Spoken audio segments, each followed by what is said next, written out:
तो चौथे चरण का चुनाव प्रचार का जो शोर है वो थम गया है। चौथे चरण के लिए 13 मई को वोट डाले जाएंगे और अब प्रत्याशी सिर्फ डोर टू डोर कैंपेनिंग कर सकेंगे। 8 लोकसभा सीटों पर मतदान होगा 13 तारीख को।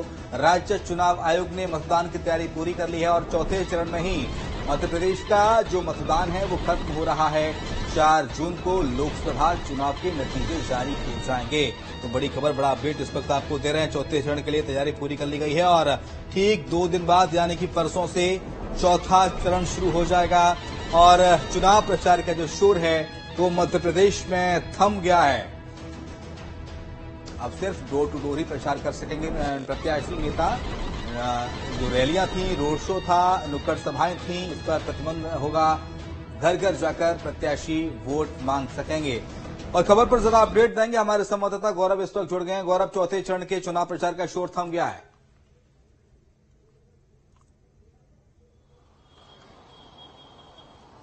देखिए, बिल्कुल चौथे चरण का मतदान होना है 13 तारीख को और उसके लिए अब जो चुनाव प्रचार था वो थम चुका है, क्योंकि ये नियम है आचार संहिता के तहत भी कि जब तक मतदान खत्म होता है उसके 48 घंटे पहले चुनाव प्रचार बंद कर दिया जाता है। ऐसे में अब जितने भी प्रत्याशी हैं अब वो डोर टू डोर जाकर ही प्रचार कर पाएंगे, लोगों से वोटों के लिए अपील कर पाएंगे, लेकिन इसके अलावा जो प्रचार प्रसार होगा वो पूरी तरह थम गया है। देखिए, क्योंकि 13 तारीख को मध्य प्रदेश की 8 लोकसभा सीटों पर मतदान होना है। ये आखिरी 8 लोकसभा सीटें हैं जहां पर मतदान होना है और ये पूरी सीटें मालवा और निमाड़ क्षेत्र की हैं। बहुत सारी महत्वपूर्ण सीटें इस पूरे क्षेत्र में आती है, जिसमें उज्जैन की अगर हम बात करें सबसे महत्वपूर्ण सीट ये है क्योंकि यहां से खुद मुख्यमंत्री मोहन यादव आते हैं। इसके अलावा अगर हम बात करें तो इंदौर काफी अहम सीट है, लेकिन इंदौर में इस बार देखा जा रहा है कि कोई मुकाबला नहीं बचा है, क्योंकि अक्षय कांति बम ने अपना जो नामांकन था वो वापस ले लिया था। कांग्रेस से प्रत्याशी थे, जिसके बाद अब बीजेपी के प्रत्याशी यहाँ पे चुनावी मैदान में है, तो वहीं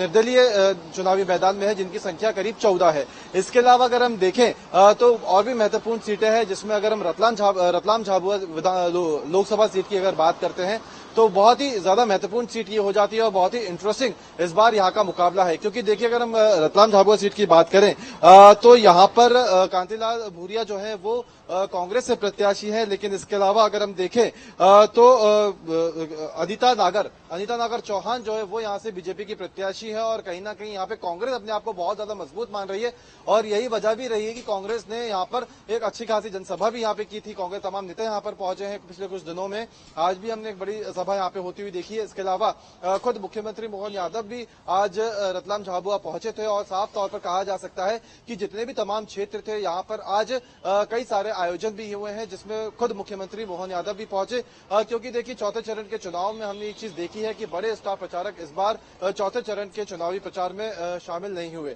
क्योंकि पूरी की पूरी जो प्रचार की कमान थी वो मुख्यमंत्री मोहन यादव के कंधों पर आ गई थी और उन्होंने बखूबी इन तमाम सीटों पर पहुंचकर अपने प्रत्याशियों के लिए वोटों की मांग भी की है। अब 13 तारीख को यहाँ पर मतदान होना है और ऐसे में देखने वाली बात होगी कि जनता यहाँ पर किसके पक्ष में अपने फैसला सुनाती है, क्योंकि 4 तारीख को नतीजे आएंगे और उससे पहले मध्य प्रदेश में होने वाला आखिरी चरण यानी चौथे चरण के मतदान 13 तारीख को है और उसके लिए जो प्रचार प्रसार था वो थम चुका है। अब पूरी तरह से यहाँ पर डोर टू डोर प्रचार प्रसार किया जाएगा, लेकिन इसके अलावा देखें तो काफी महत्वपूर्ण सीटें इस पूरे क्षेत्र में आ जाती है। अब सबसे बड़ा मसला यहाँ पर ये था कि किस तरीके से वोट प्रतिशत को यहाँ पे बढ़ाया जाए। तो ऐसे में कांग्रेस हो या बीजेपी, तमाम राजनीतिक दल यहाँ पे वोट प्रतिशत बढ़ाने के लिए भी एड़ी चोटी का जोर लगा दिया है, कमर कस ली है। साफ तौर पर बीजेपी ने अपने कार्यकर्ताओं को ये हिदायत दी है कि वो लगातार जनता के बीच में जाएं, लोगों से बातचीत करें और ये कोशिश करें कि ज्यादा से ज्यादा लोग मतदान करने के लिए मतदान केंद्र तक पहुंचे। तो वहीं कांग्रेस ने भी इस बार देखा जा रहा है कि काफी एक्टिव नजर आ रही है चौथे चरण के चुनाव के लिए और यहाँ पे जो बीएलए स्तर के कार्यकर्ता होते हैं उन्हें भी साफ तौर पर निर्देश दिए गए हैं कि वो लगातार लोगों के बीच में जाए। जो कांग्रेस के वोटर्स हमेशा से कांग्रेस को वोट देते हुए आए हैं, जुड़े हुए हैं, उनके बीच पहुंचे और ये कोशिश करें कि वो लोग इस बार मतदान करने के लिए मतदान केंद्र तक पहुंचे। देखिए, क्योंकि अगर हम बात करें मौसम को लेकर तो मौसम को लेकर भी ये साफ तौर पर कहा जा रहा है कि 13 तारीख को मौसम यहाँ पे काफी अच्छा रहेगा, तापमान कम रहेगा, बारिश की संभावना है। ऐसे में मौसम की मार झेलते हुए जो अब तक मतदान प्रतिशत में कमी के आसार नजर आ रहे थे, वो भी अब इसकी संभावना कम हो गई है। वैसे भी मालवा और निमाड़ अगर क्षेत्र की हम बात करते हैं तो यहाँ का जो मौसम रहता है गर्मियों में गर्म तो रहता है, लेकिन फिर भी इतना गर्म नहीं जितना बाकी क्षेत्रों में तापमान रहता है। लेकिन इस बार बारिश की संभावना भी है, तो कहीं ना कहीं तापमान का असर इस बार चौथे चरण पे देखने को नहीं मिलेगा। तो वही कांग्रेस और बीजेपी की तरफ से भी लगातार कोशिश की जा रही है कि मतदान प्रतिशत बढ़े। तो ये संभावना जताई जा रही है कि पिछले बार के मुकाबले इस बार भी अच्छा वोट प्रतिशत इन क्षेत्रों में हो सकता है, क्योंकि 8 की 8 लोकसभा सीटें हैं और सभी सीटें ऐसी हैं यानी कि परसों यानी कि 13 तारीख सुबह 7 बजे मतदान शुरू हो जाएगा और 6 बजे तक मतदान चलेगा। फिलहाल जो प्रत्याशी